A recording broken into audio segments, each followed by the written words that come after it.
respecter le budget qui nous est alloué. Un bilan jugé positif, la ville de Laon pourrait même passer à 2 repas végétariens par semaine. Le monde change bien plus vite que nous l'imaginions et il nous faut trouver des solutions. Un exemple avec notre série.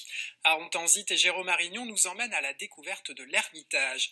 Initiative distinguée par l'État à Autrèche, dans l'Oise, l'Ermitage est un tiers-lieu.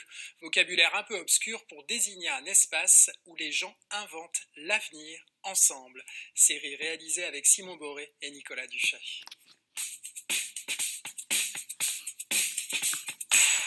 L'Ermitage, en un mot, pour moi, ce serait écosystème parce qu'on a tous besoin les uns des autres. Une nouvelle vie et un nouveau départ. Le futur. Aventure humaine. Pour moi, l'Ermitage, c'est un espace d'expérimentation. Ici, donc, on est à l'Ermitage. C'est un ancien domaine agricole de 30 hectares qui est à l'est de l'Oise et c'est un tiers-lieu. En fait, pourquoi c'est un tiers-lieu? Parce qu'ici, travaillent et vivent ensemble des gens qui mènent des activités artisanales dans le domaine de l'agriculture, l'agroécologie. On a une petite ferme de 2 hectares. On a également des gens qui ouvrent un café-cantine. On a une brasserie pédagogique. On a des bureaux où des gens peuvent travailler et apporter des transformations des modes de vie et de modes de culture dans le monde rural. Et tout a commencé il y a 3 ans.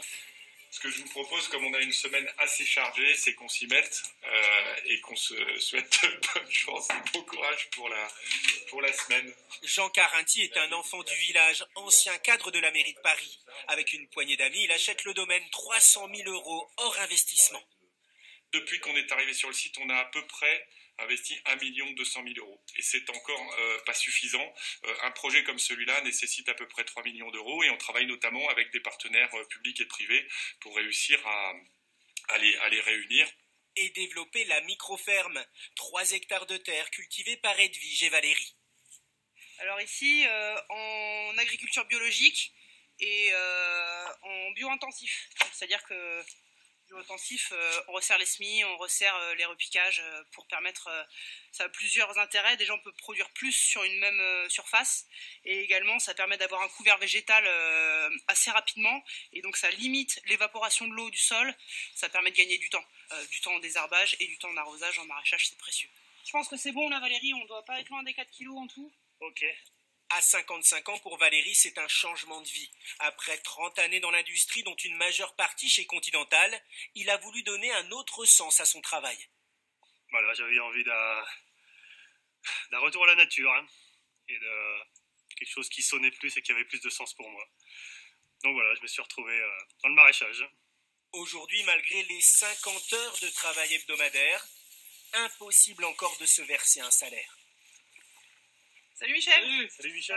Ça va? Ouais, toi? Il fait beau. Ah, c'est un bon temps pour les maraîchers. Puisqu'il pleut. Puisqu'il pleut. Michel Pernaud-Dubreuil est le fondateur de la coopérative Solidarité Entreprise Nord-Sud, spécialisée au départ dans l'aide au développement aux pays africains. Ce récupérateur d'eau, c'est son idée. Comme l'eau part de 2 mètres à peu près, hein, c'est le chéneau qui est entre les 2 tunnels, par un système de siphon, elle arrive là. Le financement de cette serre de 960 mètres carrés, c'est encore lui. Sur ce projet de micro-ferme, à Autrèche, via sa coopérative, il a déjà investi plus de 100 000 €. Là, on a vraiment voulu relocaliser une alimentation rurale, prioritairement, pas exclusivement, mais pour les habitants du village. Et puis, ce faisant, contribuant en tout cas à du vivre ensemble, créant du lien social, notamment à travers une association de consommateurs. Les paniers sont en pleine préparation. Alors on a 4 kg 180. Ils n'attendent plus que leurs heureux destinataires. La distribution a lieu tous les mardis soirs et c'est l'effervescence à l'Ermitage. Chaque lundi, France 3 Hauts-de-France vous propose un